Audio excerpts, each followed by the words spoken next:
Hello, I'm Joan. I'm a Canadian family physician who also works as a restorative medical educator, facilitator, and coach. I create spaces that rehumanize the work of healthcare. I'm creating this podcast to remind myself, as well as anyone else working in a helping profession, that when you are working and caring for your human patients, you are the other human in the room.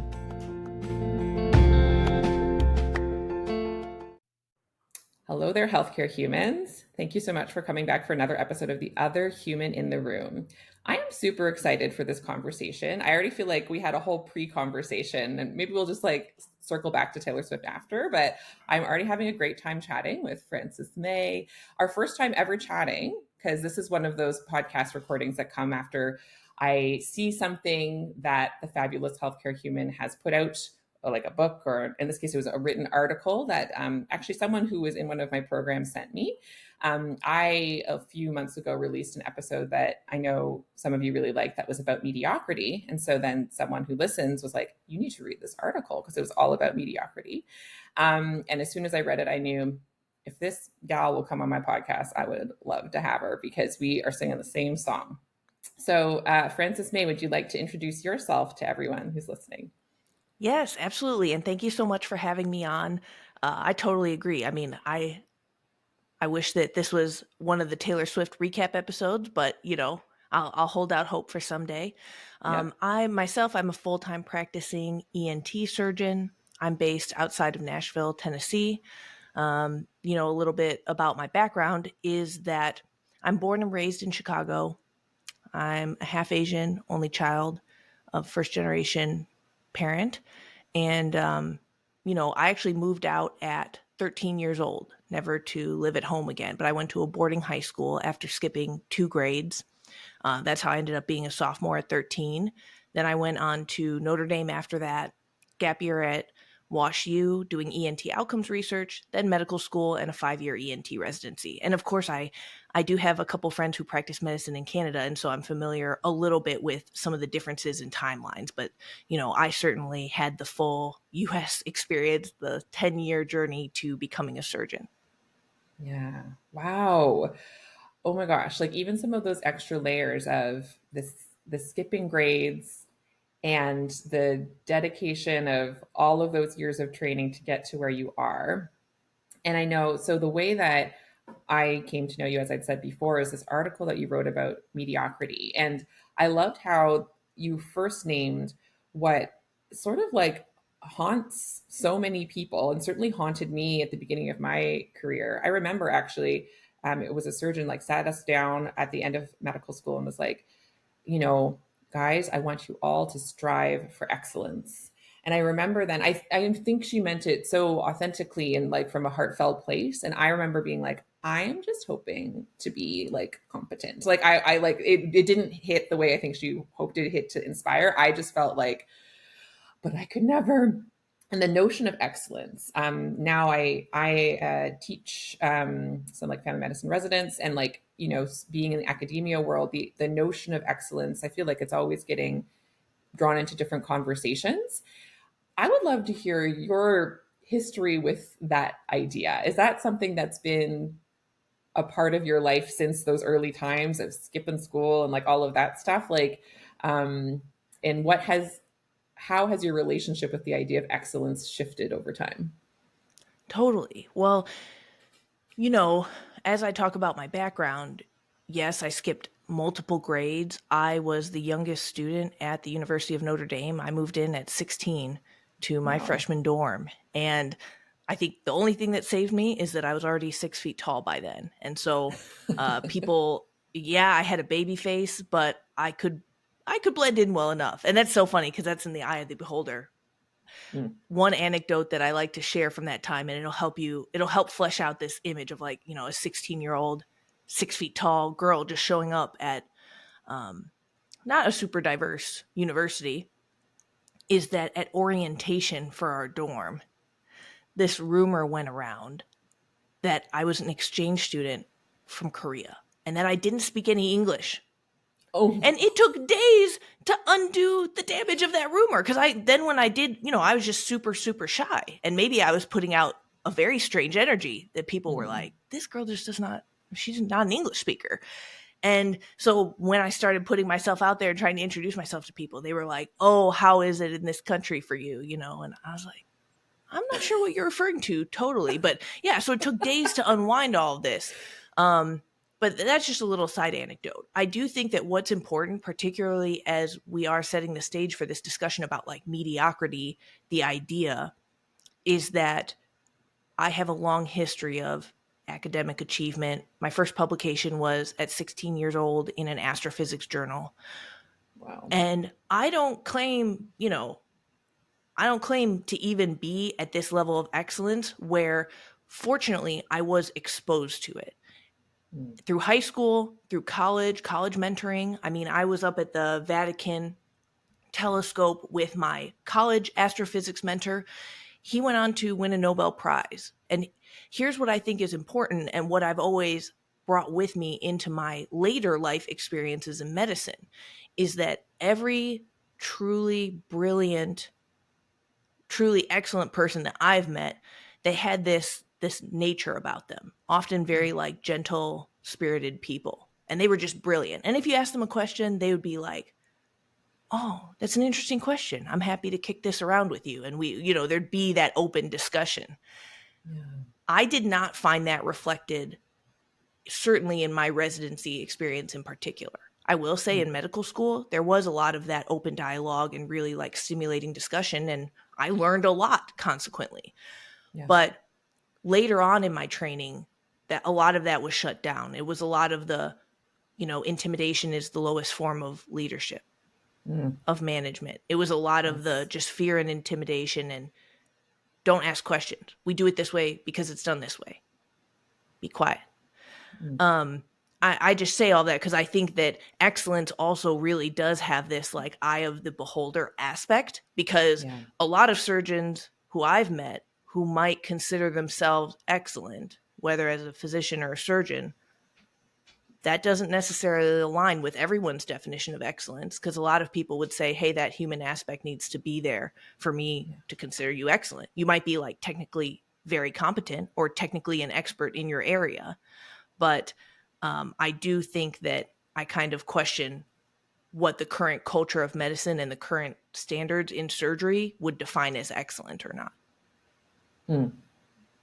I share that question strongly. It's interesting when it comes up and doesn't come up, right? Like I can think of recent sort of reflections or conversations I was a part of or overhearing about, like, well, sometimes things can have a level of like kids these days, they're not going for excellence. And that sometimes those are in the context of, learners wanting time off, or, it's like, what about excellence? Or like learners wanting maybe to pace their learning in a different way, or questioning if um, mainly, being used as bodies to fill hospitals is the best path of learning, or is it actually serving a different goal?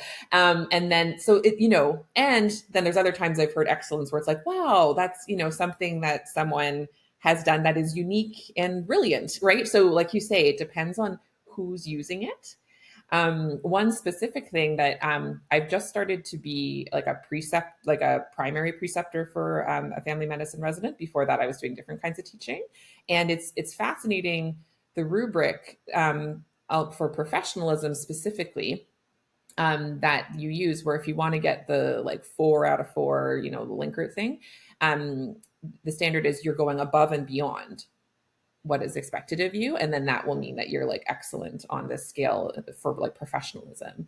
And like that, for me, I really wonder if we should all be questioning that, you know like above and beyond, especially the way that it's interpreted, where you don't get sleep, where you don't have a life, where you're stretching yourself beyond what your body is telling you should do, and then that is celebrated as excellence. I Perhaps we need to redefine this word then. Hey. Totally. And I love that, because when you even bring up the related square, and certainly from a training standpoint, people have to be graded on professionalism. Well, I can tell you, in the US, professionalism is often weaponized against, women and minorities. That's a Mm, very easy category for people to say, hey, I found this person lacking in some way. Really, at the end of the day, I didn't like them. And I can probably mm, find something under that bucket much more readily than somebody can question a objective test score, or perhaps like a more objective like ability to complete a surgery, going through all the steps, reciting the anatomically significant, you know, um, yeah. relevant items. And so I do think, and to piggyback on what you're saying about excellence, it's so much like, I'm willing to put myself out there. I will say the excellent physicians and surgeons I know, they are people who are compassionate. They do have bedside manner. They are open to questions. They like to kick around, answers to questions with people, because they don't respond to a question with things like, how the hell do you not know this? Go read a Ugh, book. I mean, I've heard every version of those yes. responses. Instead, like, I make a concerted effort, and I'm several years now into being an attending. I make a concerted effort to say, in response to anybody's question, oh, absolutely. I also found inner ear anatomy really complex and challenging for a Yeah. long time. Like, That's even ENT validating. residents for years will kind of be like, question mark, some of the 3D middle ear type of stuff. And then I'll launch into my explanation. But Mm, with that acknowledgement, okay, well, I wasn't born knowing this or knowing how to do this, right? No one was. There are a lot of surgeons out there, in my experience, who might be upheld or used, as you mentioned, they're going to be like put on a pedestal, and people will be like, this is excellence. Like, be this guy. That mm, guy spends 100 hours a week at the hospital. His family life, his social life are in shambles, like yeah. terrible relationships at home, no friends, no hobbies. He's never seen the sun, Mm, like, and interpersonally in the hospital, aggressive and hostile. And it's mm, like, I am definitely going to question your definition of excellence if you're upholding that guy. yes. Man, People, that is such a stereotype. But it also, yeah, I've met several of them. yeah, it's a So, stereotype for a reason, for sure. Because yeah. I've had people ask me, patients or learners, say, if you could have surgery done by either a huge jerk who is Yeah. technically very competent, been doing it a long time, but he's a huge jerk, versus somebody who is not a huge jerk and they are competent, they're good at the surgery. Yeah. Have they done the most number of cases in the world? No. And they didn't invent the surgery, so I guess like they're not an innovator. um, Yeah. I would always pick the second guy. I would pick the one who's nice. And what I remind people, and what patients don't see, what patients really may not have an understanding of the dynamic of, is that the OR is a team-based activity. And Mm, from personal experience, friends, close friends in healthcare, and from what I've witnessed over the years, people will make more mistakes when they're terrified. So you might have this guy who's right up at the top of the food chain. He may have invented the surgery 30 years ago, or this technique or this tool. If he is scaring the living daylights out of every person on that team, anesthesia, yeah. the scrub techs, I mean, I've seen scrub techs make errors that they would never make otherwise. I've had, Mm, when I was an intern, one of my senior residents said to me, I still make mistakes with him, one of the terrifying attendings, that I have not made since medical school. mm, That resident had like the best hands, and they were like, I dropped a suture on the ground the other day. Like, yeah. truly, like, not errors that somebody who's adept with their hands would make under normal circumstances. Yes. I just want to repeat back for everyone listening, like, people make more mistakes while terrified. And I think certainly the OR setting I can recall from medical school being such an like a vivid image of when that's happened. And I have a story I won't repeat today, but like I've told a story on this of making a pretty solid medical error where I blew up someone's prostate. I put in the catheter. It was right before cardiac surgery. I'd never done it before. I was in a terrified setting with a preceptor I didn't feel safe with. I didn't feel comfortable to say I didn't know if it had gone all the way. Okay, I'm telling the story, but anyway. And so then I inflated the balloon, and it had not gone all the way in. Frances May, it had not, and just like that, like that is different, I suppose, than like a mindless error. But like all the things that terror and fear and intimidation make you do that otherwise you would normally be like, I don't know, I'm not sure, or and so the OR being a very like obvious setting where you can see that playing out, and yet that's a setting that where it's challenging to change the culture. And I want to name outside of the OR setting, even if like as a family physician no one's watching me directly except for patients, but I have noticed, and have this podcast is often about the terror stories I've like been conditioned to believe. A classic one is fear of being sued, fear of patients complaining to the college, and how those can haunt your every interaction, even if there's literally no one in there. Like there's not like a lawyer or the college in there, but like that fear, I suppose, the fear of the patient's actions, how that can then lead to, ironically, more mistakes, which makes it more likely that the thing happens. And so finding ways, first of all, to change the culture so that fear isn't like baked into us. And then also finding ways for ourselves to release the fear stories if they've been given to us, because they have. I mean, like, I let's make this priority one for patient safety.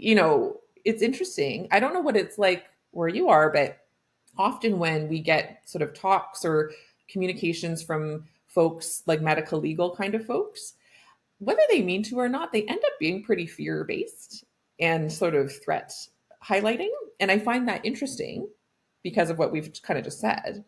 Um, what Yeah, would be almost like a different? self-fulfilling prophecy when you're worried about it Yes. so much and you're thinking about it so much. Yes. Like people who overchart because they're so afraid of being sued, because even those things actually aren't connected, but like you wish they were. Like, It's I just almost like think that self-soothing. Like it you're like, is. hey, I'm so worried about being sued. Okay, I'm going to practice defensive medicine and I'm going to Yes. overchart. But I'll at least sleep better at night knowing I way over documented. Yes, that is exactly what, at least in my personal experience, that's something that I then learned to let go. And then I, I don't know. I haven't done a quantitative analysis of the mistakes I made pre and post, but I know Mm-hmm. how when I make a near miss or an error, how it feels different now than it did before. And there's something to that as well. That's I wonder incredible. then, like, so talking more about this. So I know that like some of what you do is trying to rethink residency. I would love to hear more about like what are you seeing, and what are you a part of in terms of changing some of this intimidation culture. I hear that you're doing it directly, and like you are embodying a kind of teacher and a staff that is not using that as your method of teaching, and so you are being the change, which is my favorite thing. And I'd love to hear what else you see as potentially you see shifting, or what you're advocating to shift that could take this fear-based element out of our culture more. Totally. And so I work in a solo practice at a rural community hospital. I do Mm-hmm. not have residents or med students with me. And when I Mm-hmm. talk about kind of like people asking questions or my own teaching experience, I still, and this is a reminder to anyone who even they might be thinking, well, I'm not going to be an academic, so I won't be teaching. Guess what? Yeah. When I started this practice, I have now a 6-woman team in clinic, and they Cool. were all new to ENT, not to healthcare, but Mm-hmm. they were like very interested. They were like, this is cool. I would like to know more. Now we've all been working together for, you know, with this current team almost 2 years. Like, and we absolutely, like, there's still a huge investment in teaching and buy-in Yes. from that team. That's why my nurses like love ENT, and they love like doing patient counseling, because they feel like that pathology and anatomy has at least been like at an appropriate level all discussed openly. Like, you can have access to any information or resources that I have, and we very much approach it in that setting. That being said, rethinking residency, on my Promising Young Surgeon podcast and things like that, what I'm trying to do and what I am fortunately positioned to do safely is Mm. question the US residency training model, system, culture. Because guess what? I'm not within it. Like, people Mm. who are still in academic medicine, there's going to be a very significant limit on probably what they can say or put out into the world in terms of trying to break this problem open. Yeah. A lot of what I'm trying to do is bring awareness to this topic and also tell the next generation of surgeons and physicians, there is another way. I can imagine another way. Here's what it would look like. Here are the tools also for current residents, and this part's really important. If you're a current resident and you're really suffering, or you're Yeah. in a culture or environment that is toxic, there are ways to protect yourself against that. If Mm. you've decided, I'm just going to square up and endure this situation. Of course, there's an earlier branching point, which I just skipped over, which is, do I want to stay in or leave this situation? We all have the agency to make that call. Let's say that most of us will choose the latter. I'm just going to square up and stay here. Well, to that person specifically, I have developed a lot of resources around this, because guess what? That might be like 2 more years of your life. For some of us, Yeah. it was 5 years of our lives. But I don't want you to graduate as a husk of a person. Mm. Like, at the end of the day, we give up so much in terms of, I think, physical and mental health Yeah. to go on this journey and to do this job. And any amount that we can mitigate the damage to like current trainees, that is Yes. certainly an area of passion for me. And then, Yeah. yes, these bigger cultural conversations are for the future. They are for the people who hopefully, like in years, they're seeing that they need these emergency toolkits less and less. But I'd rather that Yes. people have them. And we know that, of course, institutions move often relatively slowly to make Yeah. these kinds of change. Well, you need the non-husk people to then have the brain space and to have discovered enough, like autonomy, power, like to have the notion that they could self-determine a different way, to have the courage to stand up against the system, right? Like you see how you do need to come at it from both angles in order for the change to actually happen. And I love that so much.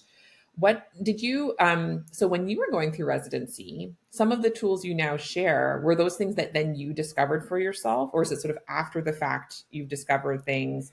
Like, how did that go for you? So for me personally, I mostly brute forced it.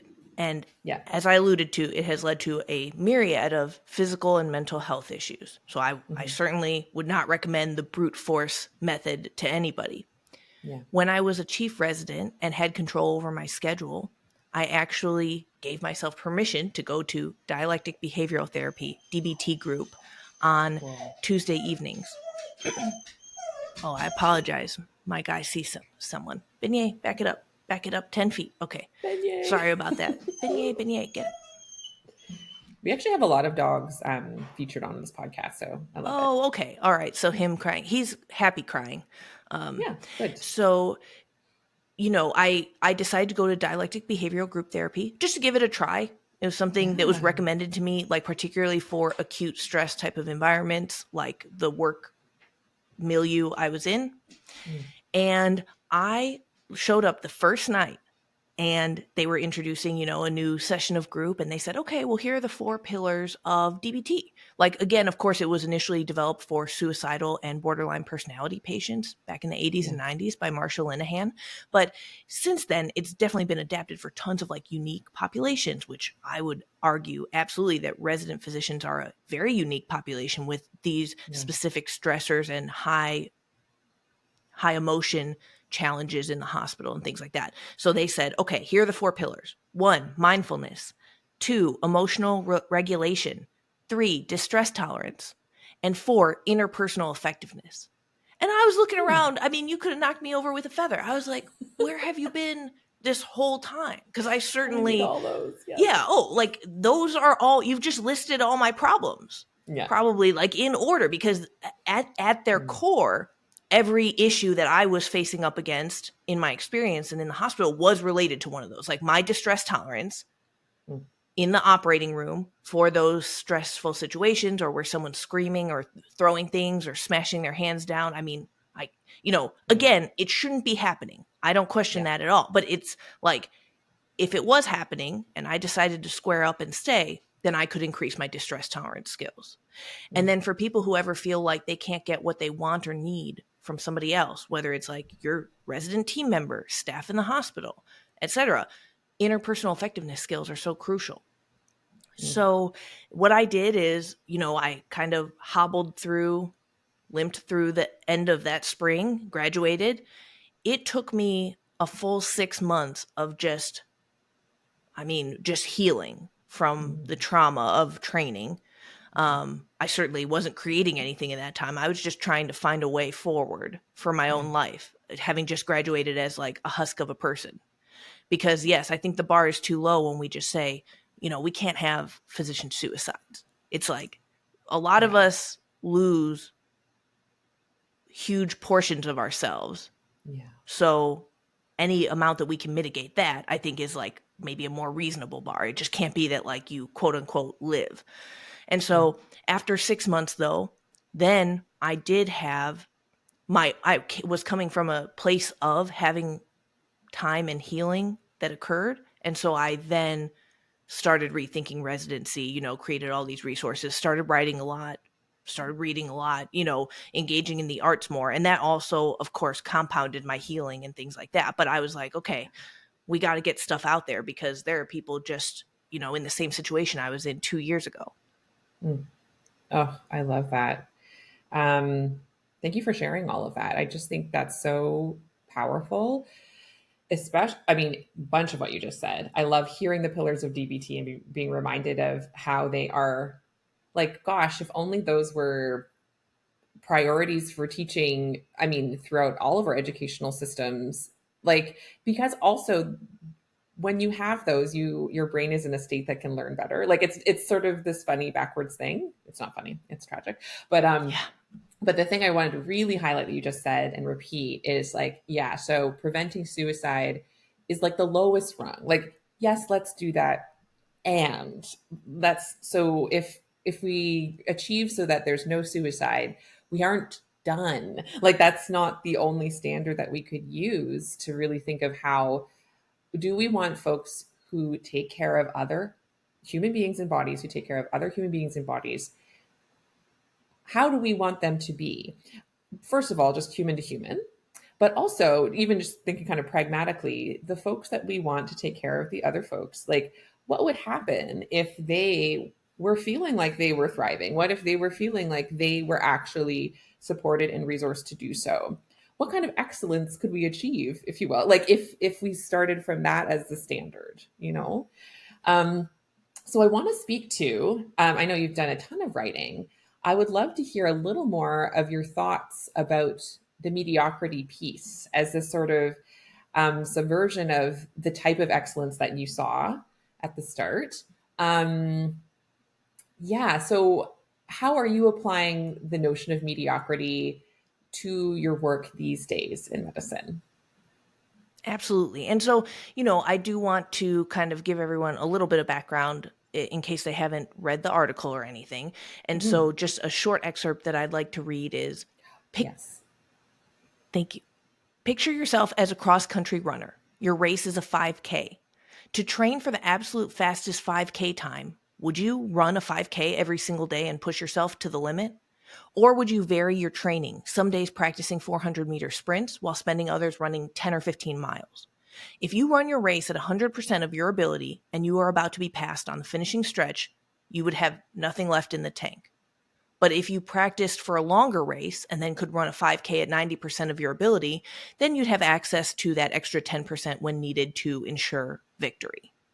And so, um, you know, I think that what's really important is that, we all probably agree that mediocrity is a dirty word in society and especially in healthcare. It's Mhm. loaded, it's pejorative. But this is just the reality. I think a lot of like statisticians will appreciate this. This is kind of an inevitability. Well, number one, there's always going to be a distribution of performers. Like those are just the Mm. facts. I do think that doctors have this like predilection to kind of just close their eyes and they're like, I'm going to be like a 99th percentile doctor. I don't care what y'all say. And it's like you could just corral every doctor in the world into one room and they'd all be like, it's me. It's me, Yeah. espresso. Like I'm the 99th percentile doctor. And, it's kind of like, well, math doesn't work that way. That's actually not how we do all get really attached to scores, percentiles, rankings in the journey to becoming a doctor, which again, culturally problematic. But, you know, Mm. there are diminishing returns on using your limited resources to going from, like, let's even say the 90th percentile surgeon to the 95th percentile surgeon.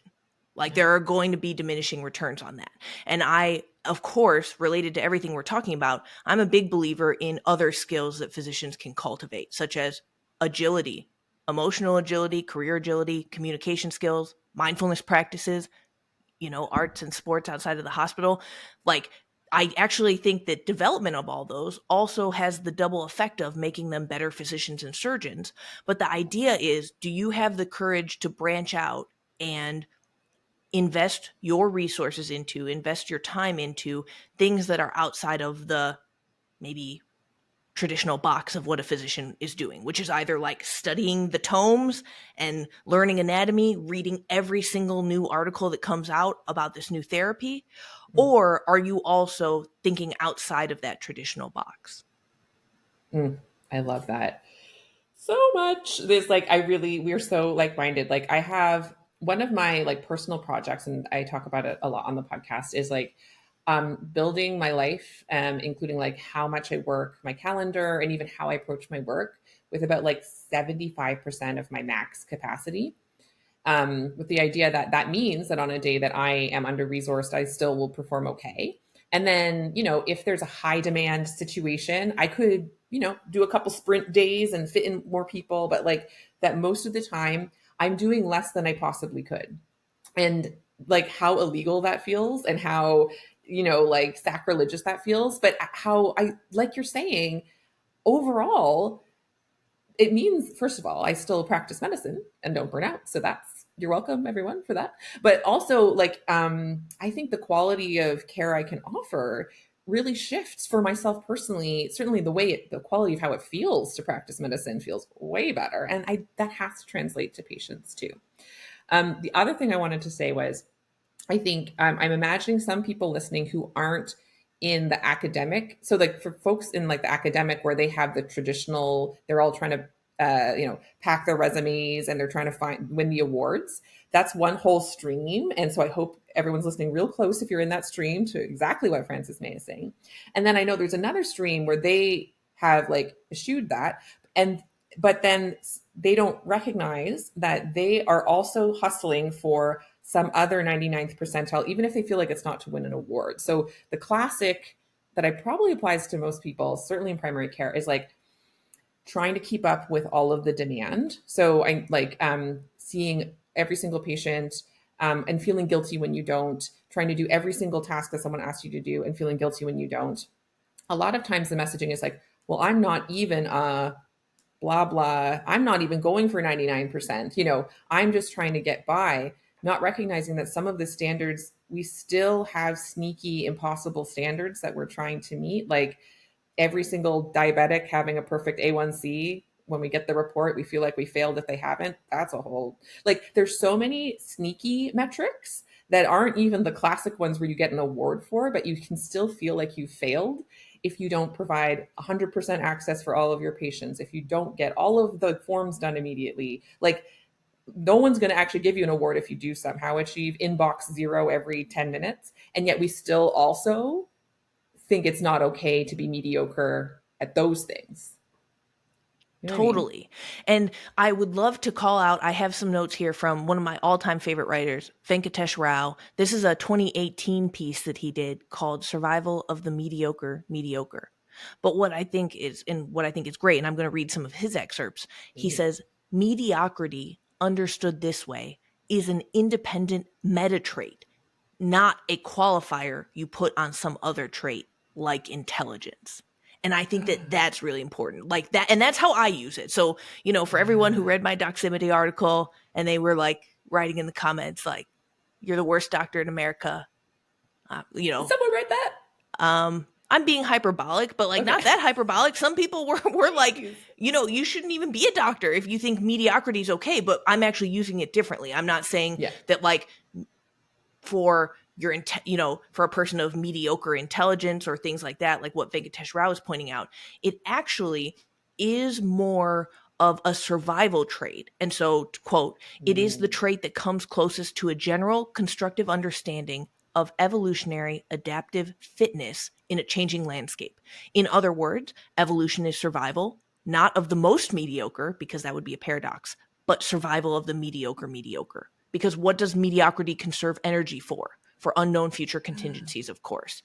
And so I love, like, when you talk about optimizing your schedule and things like that, like, you were describing to me like this super evolutionary fitness. Like, even though some doctors may look at your schedule and be like, okay, well, this person just wants to be, fine, or they're trying to be good enough. It's like, you're going to outlive all of us. Like, you maybe have hacked this system, because that is like exactly the way that really bright thinkers like Venkatesh Rao would say, like, well, you're preparing for these unknown future contingencies, infinite game conditions, of course, where the goal is to continue the game indefinitely in indeterminate future conditions rather than win by the rules of the prevailing finite game.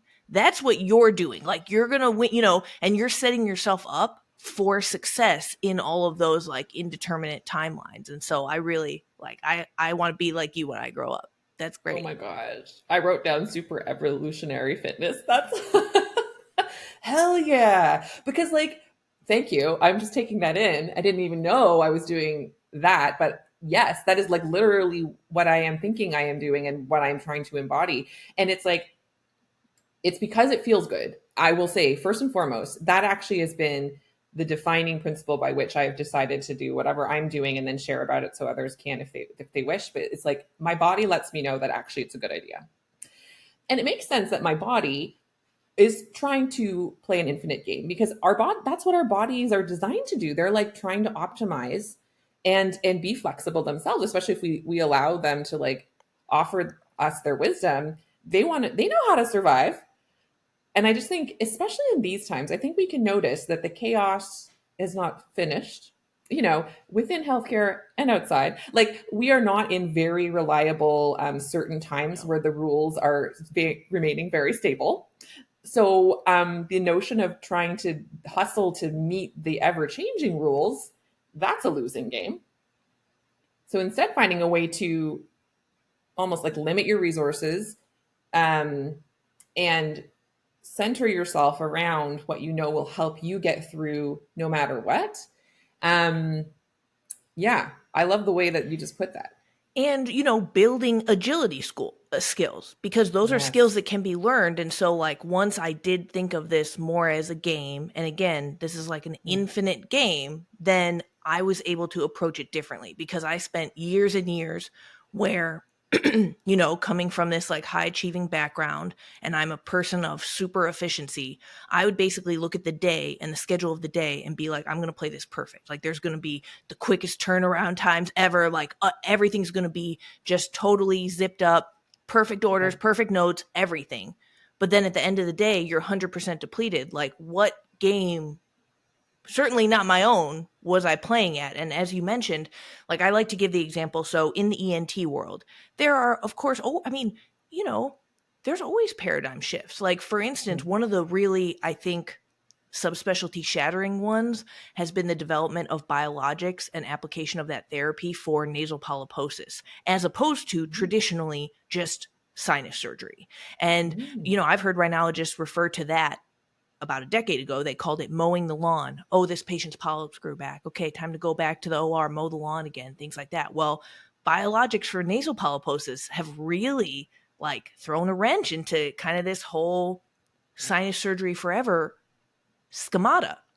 Another Wow. thing that I like to point out, just because I think it's very relevant, it's topical recently, is that for us in the US, there were Medicare reimbursement cuts again, over 2% this year. They are Mm. proposed for next year. If they go through next year, that'll be 5 consecutive years of cuts. So you may think that you're optimized for one system, but like, as you've alluded to, the healthcare landscape, the societal landscapes, they're always changing. And so there's just so much utility in kind of thinking outside of this very narrow box. But when you're a resident physician, or if you're like a hospital employed physician, they don't want you thinking about the big game, or kind of, you know, Game of Thrones style, like what's on the board here. They want you to Mm. show up every day, give your 150% to that day, squeeze as many RVUs out of it as possible, and then just like go home, reset however you can, and then show up the next day to do it. Yeah. Oh man. I would love to hear a bit about how then you have been applying the less than 100% notion um, to your practice. And so whether it's to the schedule, whether it's to your, whatever big or small piece, how has that been showing up for you in practical ways in the last while? Yeah, that's a good question. I am I'm always learning. I'm trying to be better because in Yeah. terms of like a very real snapshot into my life, like I had last month I had this like intractable epigastric pain. And it's Mm, so funny because people ask me, they were like, "Oh, did you have pain before?" Like, yeah, I mean, I had on and off epigastric pain for the past like 7 years, probably mm, ever since residency, but women are tough.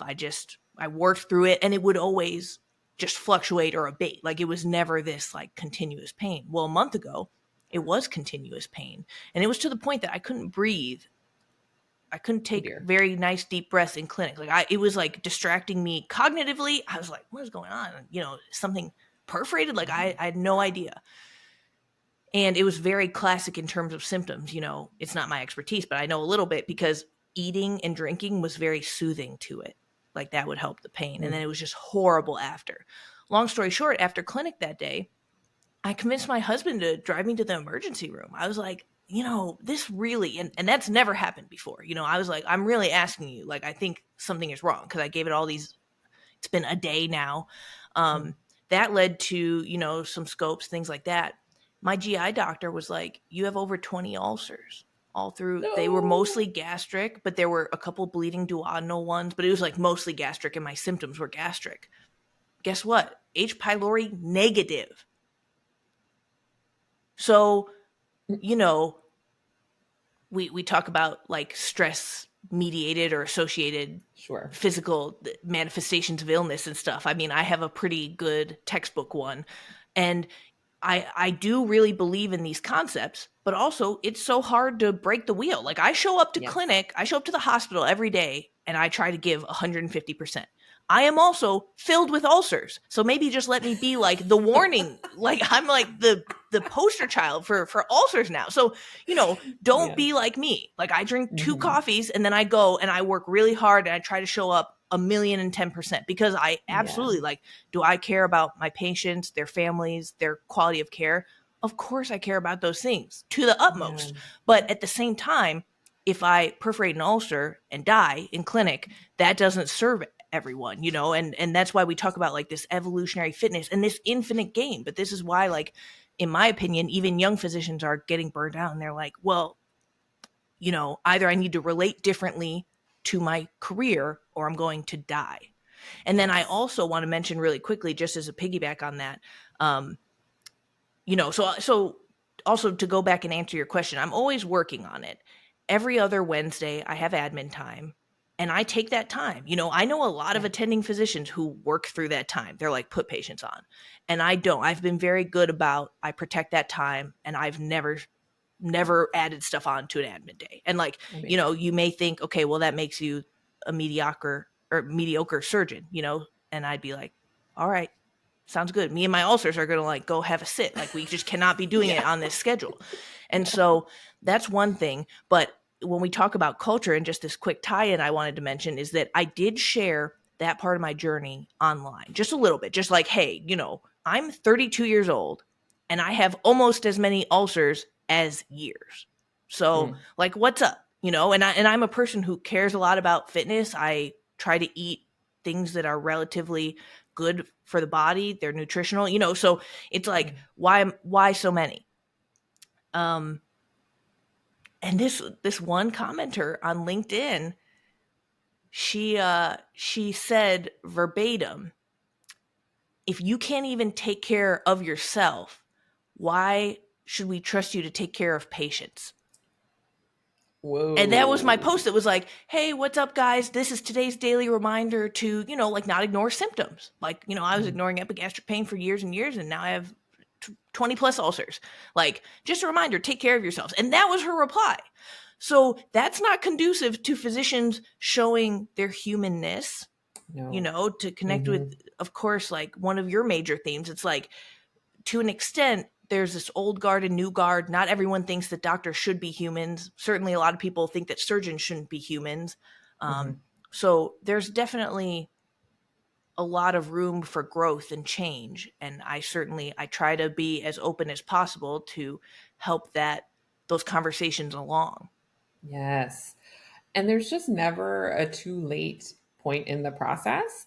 And like wherever you are is fabulous, right? So like you recognize it, you are making shifts. And I think these things are done at a pace that even your mind and your body will allow, right? So when you're like deeply, deeply entrenched in, I'm imagining that surgical culture, like I think imagine you like suddenly did surgery 1 day a week, like I think your body might go into shock. I don't know. Like I don't know your, but there's something about the space you are protecting, and even just the mental space that you open up by setting different standards for yourself. Like each of those is it. Like that's practicing mediocrity. Like and it's just you have to even practice mediocrity mediocrely.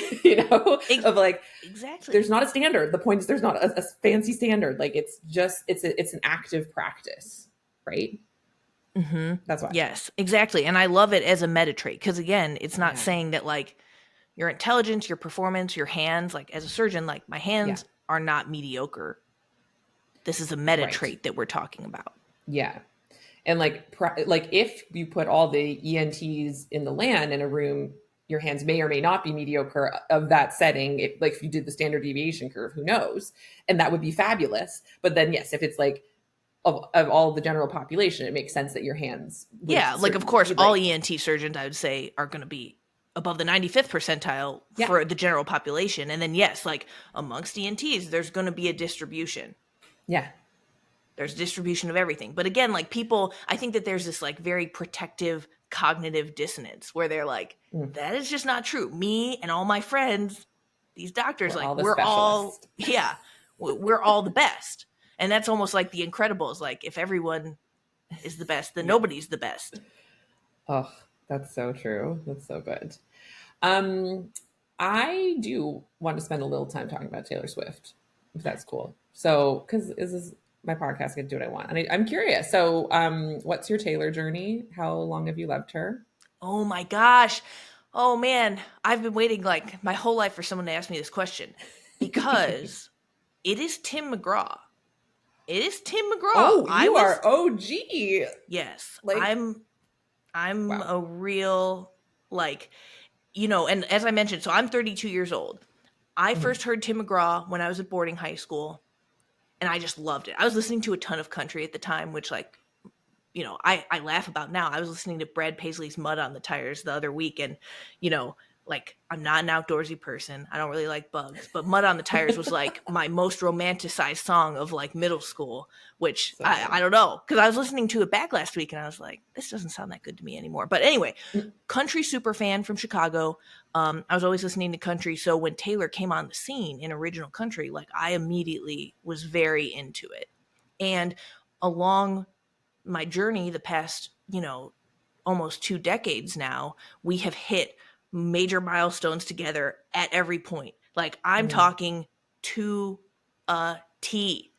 Wow. When I was 20, there was a 30-year-old guy who I dated, No. and it was however traumatic it was for her when she was like that age dating a guy that much older. And Yeah. so it was so funny because I know that you're going to eras Yeah. this fall, which I'm so pumped for you. And I cannot wait because I want to hear when you've got it, like your outfit, the caption you're Yes. going to use. Because I will say, when I went and saw the Eras tour here in Nashville, I had my like nice Eras sweatshirt, I had all my gear on, and I posted in all caps, "I'll get older, but your lovers stay my age," which is Oh, true. so Um, good. it's been great. I mean, Yeah. I would say now is the only time that we've diverged because my husband and we got engaged right about when Lover came out. So like right on time. She spent Wow. 6 years with Joe. I've been with my Yep. husband 8 years. Like we are literally on the same timeline, of course. But Yeah. like I said, now diverged because Yeah. obviously because of Maddie Healy. Like, thankfully, I don't have a Maddie Healy figure in my life, and I'm just still with Yes. my like lover era Yeah. album Your guy. Joe, you grew together instead of growing apart, is what appears to have happened in that Yes. case. Yeah. Oh my gosh. And guys, before we started, I mean, you saw Maddie Healy with your eyeballs for that I Nashville did see weekend. Maddie Healy with my eyeballs, and also like I broke this story, like not to super brag about this or anything, but I Yeah. was at Eras in Nashville Mm. in 2023 when Maddie Healy came to her first show. Yeah. And I was texting my girlfriend. I was like, hey, Phoebe Bridgers is opening, but like I can see Maddie Healy. And she was like, there's no way. She was like, send a pic. So I sent a like 6 times zoomed in little grainy photo. She was like, I'm not convinced that that's him. And I was like, it is him. And then of course it was him. But It was him. yes, like if I could maybe just pivot jobs, like I would be a Taylor Swift reporter. Yes. Oh, let's go. Let's find how to make that our full Yeah, time just like a job. sabbatical, maybe. Like that'd be nice. Like I could do that for a year and then Yes. That's amazing. That's, I just like, that gives me chills to think that you were there on that day. And I love it so much. So, do you have your favorite era? I know that's sort of a mean question to ask, but these days, right now, what are you turning up? What is your favorite album? yeah. Z- Yeah, exactly. It's tough because I really do, especially having like lived every era like live. yeah. I think I Hmm. have love for them all. I am low key currently in my Midnight's era. Oh, Just love that. that's just what it is right now. But I liked TTPD. I'm Hmm. definitely in the tortured poets department. You Yep. know, Same. Relatable. Have you noticed that when you're listening to Midnight's, does it feel different? Does it hit different? as the Are pre-breakup you album. yeah, are you interpreting the songs different? Because that was an interesting process of like, oh, maybe these are about different people Yeah, than you well, might have like thought Question originally. being about Maddie Healy, stuff like that. Like I think we can all agree, but Yes. obviously didn't know it at the time, and I thought it was kind of a No. weird song at the time. I was like, "What is the vibe of this song? Yeah. Are you still in love with Joe?" But I guess that you know, I fell for it at the time and I still fall for it. Like I really do like the idea of a woman who's not like on this timeline to get married. She and Joe are doing their own thing. Hmm. Um I really like I'm there. I loved that. Yeah. And so I just kind of skip over Question. I skip over Bejeweled. I know people think that like Joe didn't let her be Hmm. Bejeweled, but I told you I'm kind of like now I'm a secret Joe fan and I like his Yeah. Celine campaign and I just Hmm. like You're rooting for him still. I cannot get behind Travis. Hmm. One It's okay. especially like I already don't really like, footballers. And then Yeah. when they dropped like his own old tweets and stuff, I was like, I have the ick. I have the ick permanently. Like if you're going to spell squirrel like that, I cannot get over it. He's very mediocre at spelling, but maybe that's okay. I've dumped guys for less than that squirrel tweet. I love it. I will say I'm deep in the Tavis camp, but we can still be friends. And but I respect all the opinions, and obviously that's all just for fun. She gets to live her own life, da da da. So But like who's your it's just favorite boyfriend that she's had ever? oh well, I would say probably Taylor Lautner, and then I like kind boyfriends. So then that's what it's like. Taylor Lautner was clearly very kind to her, and it's still like a good ex. Yes, and they're still That's friends. the And have you measure of seen a man. Valentine's Day? I've never actually seen it. I've seen the little clips of that scene where they met, and that's how it all began. Right? Have you seen it? Is it Yeah. good? Should I watch it? Okay. Oh, no, it's not good. But I mean, I like Okay. that kind of movie. So like I think it's Yeah. good, but no, am I like coming on here and I'm like, "Guys, everyone listen. You got Best to watch picture. Valentine's Day." Yeah, like this old ensemble comedy holiday, related. No, No, but I it's a good liked time it. though. Yeah, but then I do Travis. I'm kind of into it. His dynamic with his brother. I think it's because I have two boys, and it's just like look at these two men, and they're crying about their mom, and then they're doing something. Is it perfect? No, no one's perfect. But I do like how he's out there supporting his lady. I do like that a lot. Yes. Oh, So of that's what I'm course. into. Of course. I would just question, like, is he benefiting from it professionally and personally? Oh, But he's 100%. Yes. Yeah. He's I blowing do up. like I like his brother more than him. Like, I like his what his brother's putting out there, and his Yes. nice wife and their family. Like, I do like that. I side eye a little bit. We'll see what Hmm. happens. You know, you We'll could prove me see. wrong. Like, I may still get on the Yeah. Travis bandwagon. Yeah. It's all good. And it's just like, it's just fun. It's fun to see her happy. Because that was like last year after Maddie Healy ended, it was pretty tough. She was out there She was doing it like with a broken crying at heart. shows, right? Yeah. Yeah. That when it's just so wild. We saw it all real time. And then she sang a bunch of songs about it. My favorite thing about Taylor Swift is how she's clearly a musical girly. Like I know like she hasn't ever yet. I have a theory. At some point, she has to write a Broadway musical. But if she never does, it's fine because like she's create her whole life. She's made a musical because she just always and I love musicals. So that's where I'm always here for all of that and um, just making the ordinary extraordinary through music. Yes, thank you so much. I That love is what I'm that. here for. Oh, I saw tons of super fans being like, she's gonna release this as Feminist Rage, the musical. Which, Yes, like like, she trademarked it or something. I will yeah, I'll so be be there. there. Oh, Yeah. maybe we'll be in the front row together. Like, Oh my gosh. And that will be the start of our Taylor Swift reporting journey. exactly. Yes, hire us. Hire us. Two half Asian Taylor Swift fans Yeah, I love that. across countries. It's so good. I feel like that could be, yeah, like its own brand. I mean, pretty niche, Yes. but Yeah. But explosive at the same time. It would be mhm. great. Well, thank you so much. Speaking of time, remember I said 45, it's been 55 minutes. So we're going to wrap it up. Um, thank you so much for offering so much of your precious time. And this has been such an enjoyable conversation. I love my favorite part about this podcast is meeting people in healthcare who it's just I just love envisioning because sometimes you envision healthcare and you envision the terror intimidator people and you're like everyone else in healthcare is like that and I'm just this weirdo in the corner but then like you meet people and you're like actually there's probably just as many if not more people who are fully fledged humans and haven't been totally you know brainwashed and entrenched into the intimidation in human culture so it's just a delight to meet you and be reminded of that um, I usually ask us to end the podcast by if you can just picture people listening, folks mostly in healthcare, some non-healthcare people listen, which I love as well.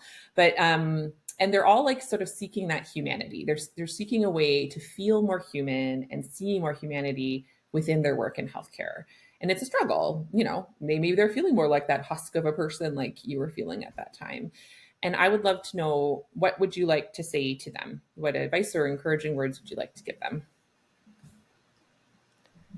That's a great question.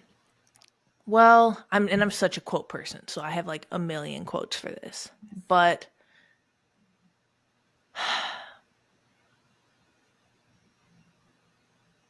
I guess one of my favorite quotes, and I love this has been a mantra for me, is if anyone is magically going to appear and suddenly make your life better, just know that person is always going to be you. Mm. Woo! Goosebumps. And That's so yeah, so good. I love that. That's like, I mean, I'm reading it off my wall, literally. But I have a ton of other things where, like, let's say that you want to bring more humanity into your life, into your practice. There's a Virgil Abloh quote, which is, everything I do is for the 17-year-old version of myself. Mm. And I do think that, something that's very motivating, of course, is connecting with other people and also finding a purpose through struggle and then Mm. making things better for others. Like, that is Yeah. just primarily, one way that I saw a way to survive Yeah. and to make sense of like things that happened to me, was to say, okay, well, um, how can I make this better for people who are going through it right now? Mm. Gorgeous. Thank you so much for both of those gifts. Those were so good. I needed to hear them today. Um, so where can folks find you if they want to, follow you along on your journey or if there's people either who are in residency or work with residents, where can they find your work? Yeah, so rethinkingresidency.com is my website that has, tons of articles, resources. You can find even like applications of DBT skills for the hospital there. And then there is an Instagram account at Rethinking Residency. And then my personal Instagram is at Frances Mei period MD. And that's FRANCESMEI.MD. I love it. Well, thank you again for your time. This has been like one of my favorite conversations, especially the Taylor part. I'm so glad that we just put that in there. It's important. And for everyone else listening, yeah, I'm going to invite us all to think about how fear could amplify our risk of making mistakes, as well as how we could be really thinking about that super evolutionary fitness and that being a real driver simply to take more time for us. But we can say it's because we are practicing super evolutionary fitness, which makes it sound real fancy. So that's what I want to invite people to do today. And otherwise, I hope everyone has a fabulous week, and I'll talk to you next week.